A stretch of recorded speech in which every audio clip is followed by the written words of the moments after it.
Cette semaine, Destination Francophonie vous emmène en France, à Orléans.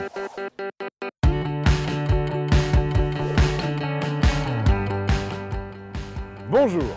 Lorsque vous dites Orléans, le nom auquel vous l'associez toujours, c'est Jeanne d'Arc, car elle est ici partout. En 1429, cette héroïne mythique libère la ville assiégée par les Anglais, une libération qui permet la reconquête du royaume de France. Bon, si je vous emmène à Orléans, ce n'est pas pour vous faire un petit cours d'histoire de France. Non, c'est pour vous parler de la France d'aujourd'hui. En 2018, des dizaines de milliers de migrants y trouvent refuge parce qu'ils fuient la misère et la guerre dans leur pays. Or, le premier contact avec un pays, c'est sa langue. Alors, pour aider les réfugiés à comprendre et parler français, le ministère de la Culture a décidé de soutenir les associations qui proposent des projets innovants pour la maîtrise de la langue française. C'est le cas d'ACM Formation, une association située dans le quartier de la Source. Allez, venez, on y va, en tramway.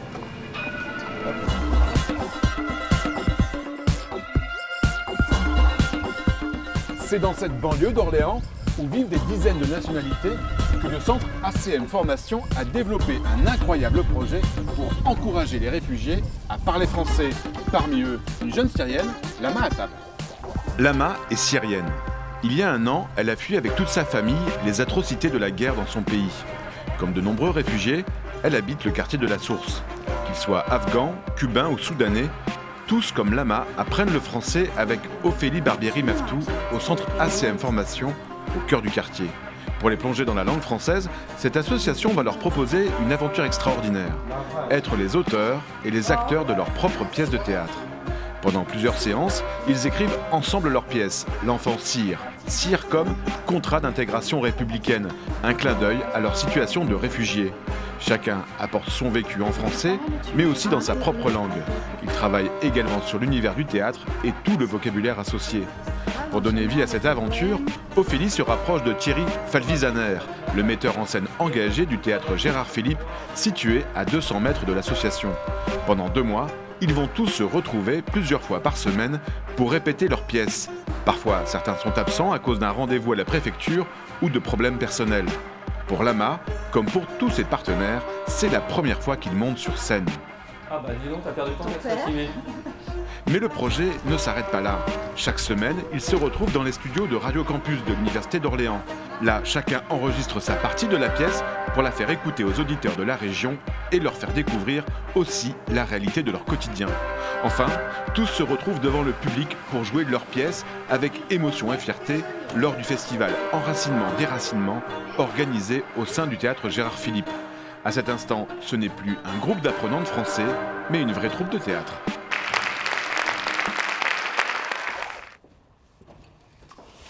On va retrouver Lama au théâtre. Elle est justement en pleine répétition. Venez. Bonjour Lama. Bonjour. Pourquoi vous avez décidé de participer à ce projet? Parce que j'aimais ce qu'a dit Thierry.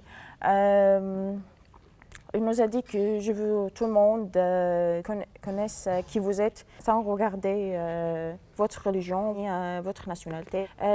Juste vous, qui vous êtes. Parfois, quand je parle avec quelqu'un, quand il connaît que je suis syrienne, je suis arabe, en général, il ne me parle pas. Et je fais cette formation pour dire à tout le monde que nous sommes très bien. Avant le théâtre, j'avais pas d'amis. J'étais toujours toute seule. Oui, après, au théâtre, j'ai connu beaucoup de monde avec ses langues maternelles, avec la langue française. On a discuté, on a corrigé, on a ri, on a fait beaucoup de choses ensemble. Bonjour Thierry. Bonjour Yvan. Pourquoi c'est intéressant de monter un spectacle avec ce public? Je crois que parce que intuitivement, j'avais le sentiment que ça pouvait être presque facile. À partir du moment où on n'a pas la même langue, donc ils ont chacun une langue maternelle qui est différente de la nôtre. Le fait de pouvoir les amener à travailler du théâtre alors que dans une langue qui n'est pas la leur, je crois qu'il y a quelque chose qui saute au niveau de la barrière, notamment quand on bosse avec des acteurs ou des jeunes en formation. Le fait qu'on ait les mêmes codes, la même langue, les mêmes manières de vivre, de parler, fait qu'il y a des choses qui s'empêchent de faire parce qu'ils ont peur du regard. Je crois qu'avec ce public, avec ces gens qui ont tous des parcours extrêmement chargés, mais qui sont aussi extrêmement lumineux, parce qu'arriver jusqu'ici, ça a été pour bon nombre d'entre eux un parcours du combattant, mais il y a une certaine libération. Il y avait quelque chose qui sautait au niveau des présupposés et des empêchements. Donc je crois qu'on a senti qu'il y avait une chose possible de construire un projet ambitieux avec des gens qui avaient ces parcours atypiques. Alors ce qui change déjà, c'est qu'on a beaucoup d'incertitudes parfois sur la présence des uns et des autres, donc on est toujours extrêmement fragile dans le mouvement du projet, donc on est un peu en danger, mais je crois que ce danger, cette fragilité, cette incertitude, elle crée beaucoup de désir, elle permet d'avancer beaucoup plus vite, elle crée une énergie et une construction du groupe qui est sans doute beaucoup plus forte que lorsqu'on est avec des acteurs installés qui n'ont pas la même nécessité. Il y a vraiment cette idée de nécessité qui se fait sans qu'on en ait besoin de la parler, c'est-à-dire que pour tout le monde, pour eux, pour moi, pour Ophélie, pour SM, le projet devient une nécessité au fil du temps et assez rapidement. Donc je crois que la nécessité crée du désir et crée une qualité de travail, une qualité d'écoute qui est assez exceptionnelle. Allez, maintenant, je vous emmène au centre ACM Formation. Et c'est facile, c'est juste à 1 minute à pied.